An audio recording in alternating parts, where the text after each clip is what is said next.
Guys, papunta ako ngayon dito sa may Rockwell. Chef Jem, nandito na, magluluto, mag-travel. So guys, ayun, papunta na nga tayo dito sa may loob ng Power Plant Mall.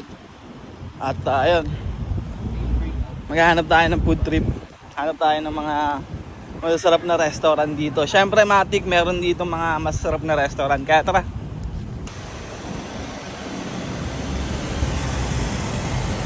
Share ko na din dati, nagtrabaho pala ako dito sa may Dulcinea.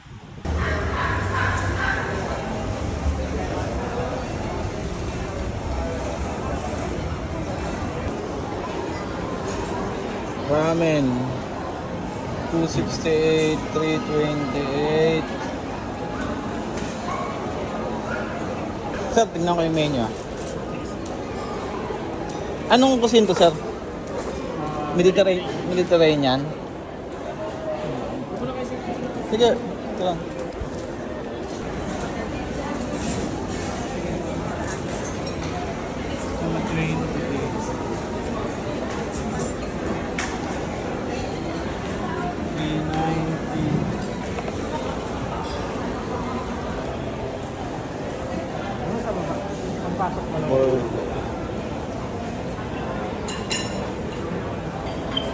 Cheeseburger 310.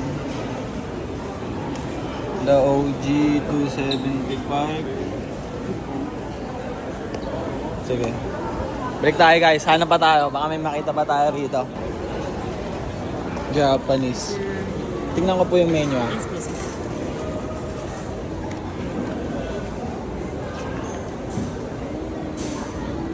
Miso scallop 365. Japanese.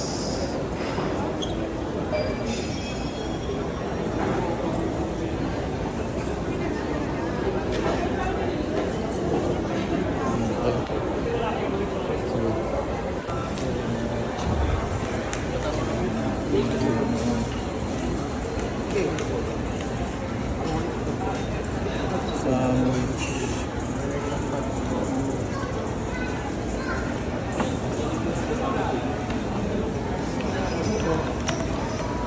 Hindi po kayo, pwede patingin ng menu.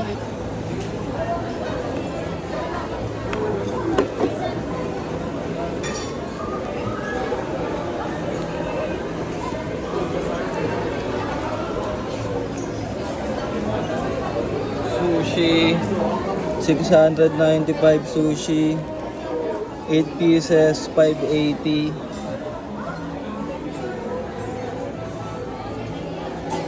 Cold plates.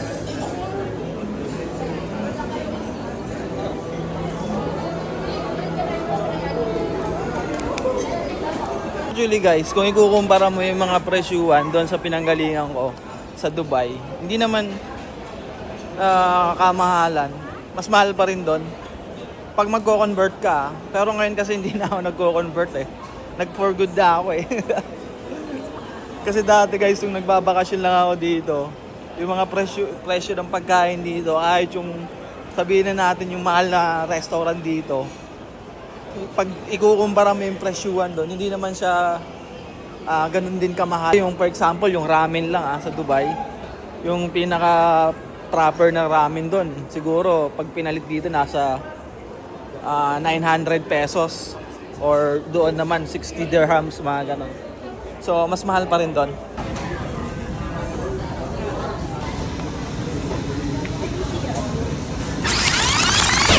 Dito lang ako kumain guys, wala akong pangkain. Ayun, sa Rockwell eh.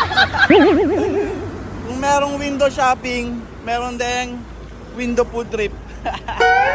Ano si kuya oh? Kumusta? Kumusta benta? Okay naman?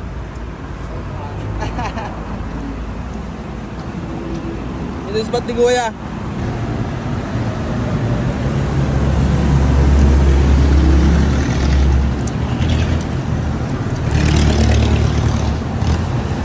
Guys, dito na lang tayo. Wala tayong pangkain dun sa Rockwell eh. Mamahal eh. Susunod, balik tayo ron. Pag may, may budget.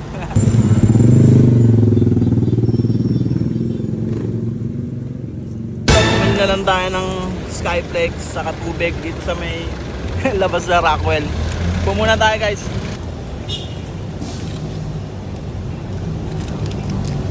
Ayun, doon na nagtatapos yung vlog natin, guys. At totoo, kumain talaga ako. Pinakita ko lang sa inyo yung parang buhay ko dati, noong mga panahon na naghahanap-hanap ako ng trabaho, pumupunta ako sa mga ganitong lugar. Tapos yung dala ko lang nun, sakto lang pambili ng Skyflex, ng Yossi, pamasahe. So ayun, ganun yung buhay ko dati bago ako mag-abroad.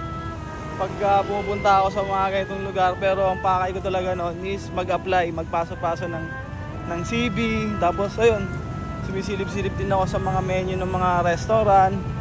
Kasi nung mga time na yun, gusto ko talaga magtrabaho sa restaurant. Kaya ganito yung mga ginagawa ko dati. Pero ayun, tapos ayun, nag-food trip nga pala ako sa may Pillas Kitchen. Isa to sa mga mainit na restaurant ngayon. Na-awardan siya ng Michelin star.